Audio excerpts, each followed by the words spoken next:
30 seconds, one person. Silo, 30 seconds starts now. Dr. Thanks for taking my call. Thanks, SG. SG, why is it sometimes you can't be a father and go get drunk, and when you get back, you abuse your kids, and when the wife and the kids disrespect you, and you start saying, no, people are disrespecting me. The reason why ANC is where it is today with this GNU is because you guys forgot the people that voted for you and started thinking now you can start behaving like slave queens. We cannot have that. I mean, right now you guys are not dealing with the CR17 file, yet you are talking about infiltration. Open those files and you will find what infiltration is. Look at stuff now, what we are dealing with. Let's deal with issues that are real here, and let's be realistic towards each other if you guys want our votes back in your hands. Thanks, SG. Thank you. And then we're going to take Milton in Hatfield. 30 seconds starts now, Milton. Thanks, Dr. And also, welcome to the SG. The SG, I become very concerned when I hear you speak about the land issue now, saying that this is an issue that has to be addressed by the next generation. Because first of all, when you created policies, especially policies that has to do with transformation, land was the focus area of which you wanted to be able to expropriate. But now you are saying that there is an issue for another day. Because let me put it to you right now, when you talk about capital flight, the whole purpose of creating BEE was to be able to create a group of entrepreneurs who will be able to sustain the South African economy when we get to a point of repossessing the land. So that capital flight happens, but will still be protected, because that is why the apartheid infrastructure was sustained, because they created entrepreneurs who were able to create jobs. But now what BEE has created, instead of creating jobs, we have created people who just buy cars and don't think about the fortunes of this country. Thank you very much. What is the plan? So what is the plan then, SG, if you are saying that you can't expropriate land? Because land is the cornerstone of wealth creation. Thank you. Danengos. That's Milton there. KD got Deep Kloof. Doctor and the Secretary General, thank you. From what you were saying, Thabo Mbeki, and what he is saying, what is true is that it's more possible now for him to be half honest and appear honest in other issues.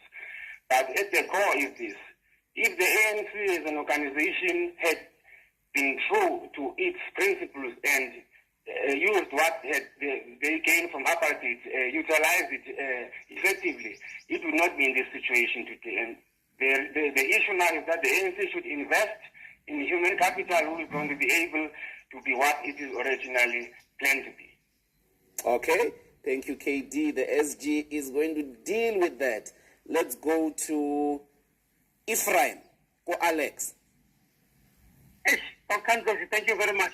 SG, I'm very disappointed now. I wish I can cry. When you talk, you think about we can vote ANC again. That will never happen. ANC destroyed this country from heaven and earth. Where is our ESCOM? Where is Telkom? Where are the buildings? I'm from a place called Marachani in Mpumalanga. We were having Marachani College. If you go there, we used to have the functions, our trumpets, all those things. You can cry when I will see that.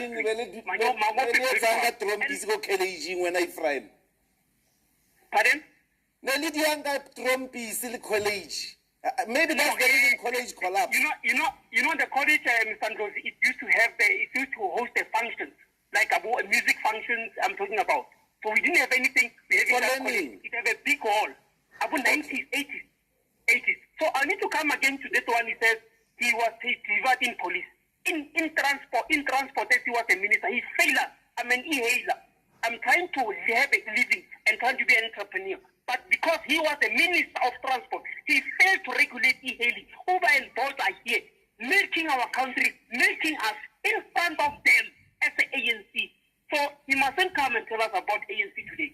Okay. Forget about it. It's dead. It will be buried. Thank you very much. Hey, Ephraim. Let's take the last one. Hosea Mapupan. Dr. Ndlozi. Yes, sir. SG. SG, please take the people on the ground serious and discipline your members. You can't tell us about Roha when we have to engage with them. They don't want to even talk to us. There's a councillor here more 20 more to say Mabopani or then you think us we're gonna vote for ANC? No, we are not fools. We are not fools, and we are done with ANC. If they don't take us serious, we are done with them. Okay, Thank you. Osaya SG will definitely respond. I'm taking the last one. Sillo. Usillo ulele. Mandiye ku Sam in Rosebank. Welcome to Power Talk. Doc, SG, please, the country, you can see what's happening and you know what happened. I'm glad you did mention that you ANC trying to manage the GNU because these words, they will collapse this country. I agree with you. I hope when the ANC gets power, we must go back to the CIC, the MK, you guys must regroup. We need to take the land. Traore has shown you guys that we can do it ourselves. Thank you. Okay. That's finally Angela. Hello, Angela. I think if even now the SG is not awake, like the president who's always shocked by the results of the voting, let them wait for the local elections. ANC must be uprooted. We can't have a party for 30 years that we've been persevering, trying to manage, trying to persevere, to rule. And people like Smart Ngonyama, they've been publicly known saying they went to exile, they went to politics for enrichment. Now they are blaming the same colonialism, they blame the same apartheid of holding them economically. I'm talking about billions that have been looted by LNC members. If they cry of infiltration, how were they infiltrated as cadres of ANC? I so wish South Africa can show their votes, all of them, in the local elections. We must uproot these people. We don't need them. We can't be fall for the rest of Africa. We can't with ANC. Let's give other people who are capable to rule a chance. Thank you. They are incapacitated. They are drunk with power.